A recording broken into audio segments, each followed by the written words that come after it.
Bienvenue dans cette nouvelle édition du QG Week-end sommaire. Cuisante défaite de Boko Haram au Niger. L'armée nigérienne a repoussé vendredi 6 février une attaque de la secte islamiste dans les villes de Bosso et d'Ifa dans le sud du pays. 109 islamistes ont été tués. 4 présidents africains, une cinquantaine de ministres et près de 500 entreprises africaines et françaises présentes. Immersion au sein du second forum franco-africain qui s'est tenu vendredi 6 février à Paris. Et le Cameroun mise sur de nouvelles formes d'agriculture et sur l'amélioration des conditions de vie des acteurs du secteur. L'accès à la propriété immobilière ou encore la création de valeur ajoutée ont été discutés. Première incursion en territoire nigérien pour le groupe Boko Haram. Vendredi, les habitants de Bosso et d'Ifa, deux villes nigériennes frontalières du Nigeria, ont annoncé avoir entendu des tirs provenant des membres du groupe terroriste. Deux attaques aussitôt repoussées par les armées tchadiennes mobilisées. Ibra Radjinjaï. 109 combattants islamistes de Boko Haram tués vendredi au Niger. L'armée nigérienne a infligé ce vendredi une lourde défaite à la nébuleuse islamiste qui avait mené ce 6 février une incursion au Niger dans la ville de Bosso et d'Ifa dans le sud du Niger, à la frontière avec le Nigeria. Peut-être apprécié, c'est que depuis l'entrée en guerre du Tchad et la mobilisation régionale qui est en train de se préciser, on observe quand même une compétition stratégique entre les différents pays, entre les différentes armées. Aucune armée ne peut accepter sans toutefois réagir les victoires militaires d'une autre armée. Il y a une concurrence stratégique qui peut-être se soldera par la consécration du leadership d'une ou d'une autre armée. Le Niger est un acteur majeur dans la lutte contre le terrorisme. Cette attaque intervient au moment où le Parlement nigérien se prépare à autoriser l'envoi de troupes nigériennes aux côtés des armées tchadiennes et camerounaises, déjà en croisade contre Boko Haram. Mais la stratégie de la secte islamiste est de taille dans cette lutte. Donc ce qu'il faut quand même aussi relever face à tout ce qui se passe, c'est que Boko Haram essaie de déployer aussi son arsenal. Boko Haram évite un encerclement tel que cela se précise depuis l'entrée en guerre du Tchad. Boko Haram veut gagner beaucoup plus d'ouverture. Ça veut dire que pendant que le Tchad se positionne au nord-est du pays, Boko Haram veut trouver d'autres ouvertures. On a vu des offensives sur Fotokol encore alors que le Tchad est passé par là avec l'armée camerounaise. Boko Haram est en train de montrer peut-être qu'on a sous-estimé sa capacité de nuisance stratégique et malgré tout, ils arrivent quand même à faire entendre leurs voix et leurs armes. L'armée nigérienne aurait perdu dans cette attaque 4 militaires. Un civil aurait également perdu la vie. Rappelons que lors du 24e sommet de l'Union africaine à Addis Abeba, les chefs d'État et de gouvernement ont validé le concept d'une force multinationale mixte de 7500 soldats pour combattre la secte islamiste Boko Haram. L'ancien Premier ministre mauricien Navi Chandra Ramgoolam a arrêté et incarcéré depuis vendredi dans une affaire de cambriolage. Une arrestation qui survient après le suicide en prison d'un des prévenus dans cette affaire de cambriolage de l'une des demeures de l'ancien chef du gouvernement. L'incarcération a déclenché des manifestations dans cette île de l'océan Indien. L'ancien ministre est également accusé d'avoir poussé un homme d'affaires à produire un faux témoignage. Le forum franco-africain s'est ouvert ce vendredi 6 février à Paris, une rencontre destinée à renforcer le partenariat économique entre l'Afrique et la France. Outre le président gabonais Ali Bongo Ondimba, le président kényan Uhuru Kenyatta, le chef d'État ivoirien Alassane Ouattara et le dirigeant sénégalais Macky Sall ont assisté à l'événement. La rencontre était également l'occasion de lancer la Fondation franco-américaine pour la croissance. Aminata Diak. Le forum franco-africain s'est tenu ce vendredi 6 février 2015 à Paris, la capitale française. 4 présidents africains, une cinquantaine de ministres et près de 500 entreprises africaines et françaises ont participé à l'événement. Une rencontre qui avait pour objectif de renforcer les relations économiques entre la France et l'Afrique. Elle a été aussi l'occasion pour les deux partenaires de lancer la Fondation franco-africaine pour la croissance, conçue lors du sommet de l'Élysée en décembre 2013. Une initiative dont se félicite le chef de l'État sénégalais Macky Sall. Je voudrais saluer l'existence de la Fondation franco-africaine dans un contexte où l'afro-optimisme est revenu en force. Aujourd'hui, plus personne ne se pose des questions sur l'opportunité que l'Afrique offre au monde, opportunité en termes d'investissement, en termes d'emploi, en termes de développement. Et nous avons voulu, à travers ce forum et le lancement de cette fondation, montrer que l'Afrique et la France pouvaient ensemble bâtir un partenariat rénové et gagnant-gagnant. Le président sénégalais soutient également que le continent africain a la capacité d'attirer des investisseurs et qu'il est important de leur redonner confiance. L'Afrique a l'opportunité, je l'ai dit, c'est un continent de 30 millions de kilomètres carrés, c'est 1 milliard d'habitants aujourd'hui. Donc ce sont là vraiment un vaste potentiel que nous pouvons mettre en commun.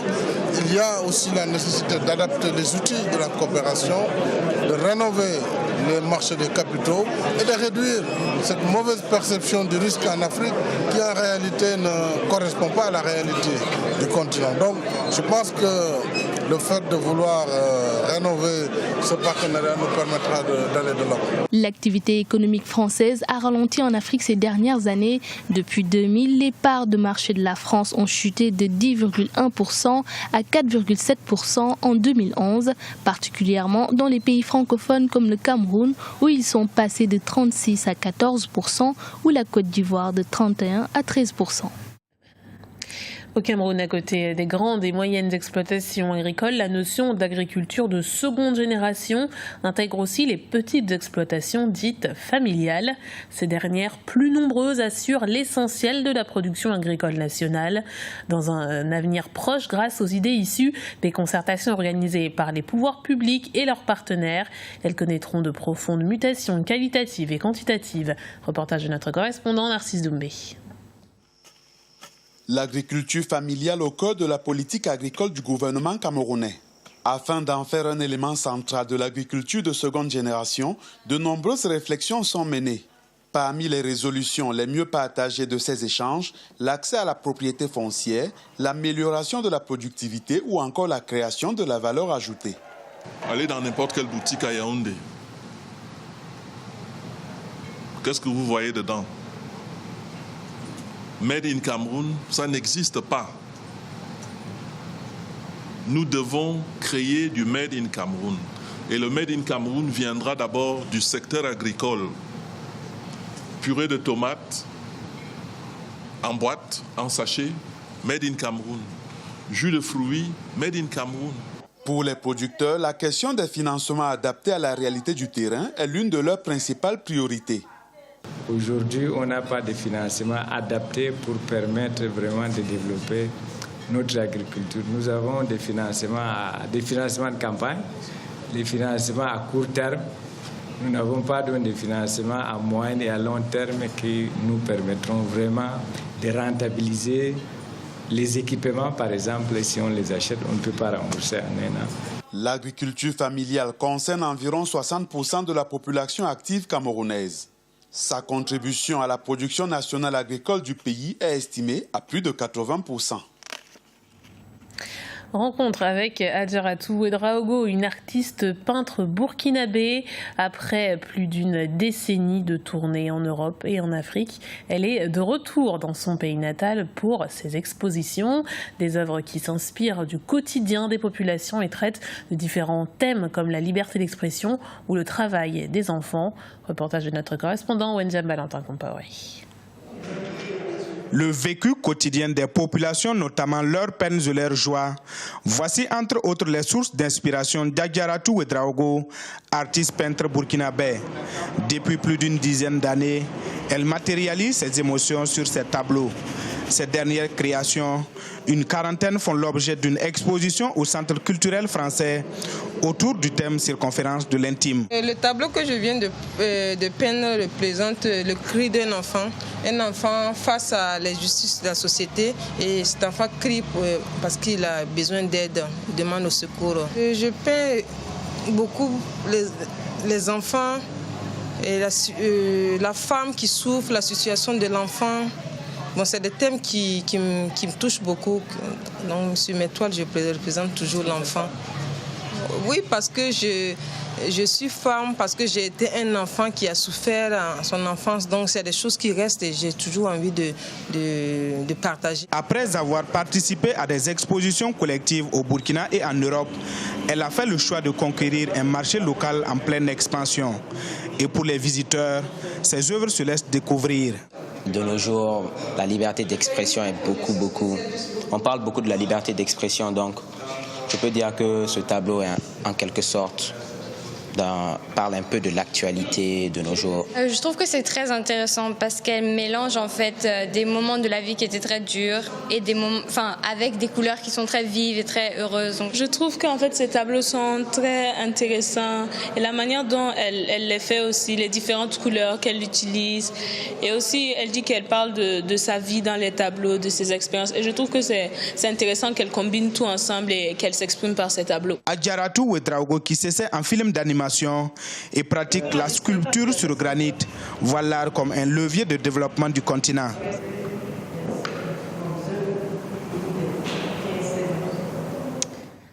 On ouvre un chapitre sport pour terminer ce journal et l'affiche de la finale de la 30e édition de la Coupe d'Afrique et des Nations est désormais connue. Elle opposera le Ghana à la Côte d'Ivoire dimanche à Bata dès 19h GMT. Une finale de connaisseurs pour ces deux nations du ballon rond. Les Black Stars sont effectivement quadruples lauréats de la compétition depuis 1963, 1965, 78 et 82. Les éléphants de Côte d'Ivoire ont remporté la compétition en 1992. Et toujours à propos de la CAN, sachez que la Confédération africaine de football a tranché ce vendredi. Le Maroc sera privé de participation aux 2 prochaines éditions de la Coupe d'Afrique des Nations en 2017 et en 2019. Le royaume chérifien avait refusé, souvenez-vous, d'organiser la compétition en raison de l'épidémie Ebola. Le Maroc également condamné à verser $1 million d'amende et 8 millions d'euros de dommages et de réparations. C'est ce samedi à partir de 16h GMT que se jouera le match pour la 3e place entre le Tsalang national de la Guinée équatoriale et les Léopards de la République démocratique du Congo. Une rencontre aux multiples enjeux, comme nous l'explique Jean-Célestin Edjangue et Ibra Jinjai. C'est la petite finale ce samedi à Malabo. Le Tsalang national et les Léopards disputeront le match pour la 3e place de la Coupe d'Afrique des Nations 2015. Pour les 2 formations défaites en demi-finale, respectivement par les éléphants de la Côte d'Ivoire et les Black Stars du Ghana, cette rencontre pour la 3e place revêt d'abord un enjeu sportif. L'intérêt de cette rencontre, d'abord pour les 2 équipes, il s'agit de monter sur le podium. Ayant perdu l'accès à la finale, je pense que c'est intéressant pour chacune de ces pays de retourner avec une médaille et de monter sur le podium. Donc c'est principalement l'enjeu de cette rencontre-là. Montrer que malgré le fait de ne pas avoir pu aller en finale, cette équipe a sa place de pouvoir être parmi les 3 premiers de cette compétition-là. Il vaut mieux avoir une médaille, retourner avec une médaille que de partir sans médaille, même si on a atteint la demi-finale. Ça, c'est l'un des enjeux. Si pour les 2 sélections, l'élimination en demi-finale reste difficile à avaler, force est de constater qu'elles ont été vaincues par plus fort qu'elles. Les supporters du Tsalang national et ceux des Léopards auront donc à cœur de montrer que cette CAN 2015 aura malgré tout été une belle réussite populaire. Et de l'autre côté aussi, même au niveau de l'organisation de cette CAN-là, c'est très important parce qu'on sait que la demi-finale Guinée-Ghana a été compliquée. Donc il s'agit aussi de montrer que malgré tout, le football avance et il y a une autre image qu'il va falloir montrer en Guinée équatoriale. Donc je pense qu'il y a 2 enjeux, autant pour les équipes mais autant pour l'organisation. C'est la première fois que le Tsalang national atteint chez les hommes les demi-finales de la plus grande compétition continentale de football. Quant à la République démocratique du Congo, elle n'a plus jamais réussi à se hisser à ce stade depuis 1998.